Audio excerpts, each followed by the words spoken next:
দুর্দান্ত স্বাদের এই ছোলার ঘুগনিটা বানিয়ে নিন খুব সহজে।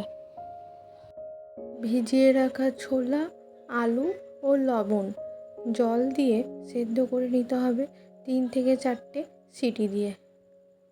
কড়াইয়ে তেল দিয়ে কুচনো রসুন দিয়ে হালকা ব্রাউন করে ভেজে নেব। এরপর কেটে রাখা পেঁয়াজ দিয়ে অল্প পরিমাণ লবণ দিয়ে ব্রাউন করে ভেজে নেব। ভাজা হয়ে এলে জিরে, লঙ্কা, আদা পেস্ট দিয়ে লবণ ও হলুদ গুঁড়ো দিয়ে ভালো করে মশলা ভেজে নেব।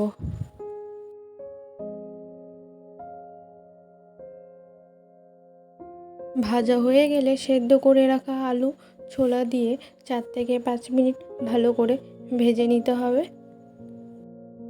এরপর সামান্য পরিমাণ জল দিয়ে আরও 10 মিনিট ভেজে নেব।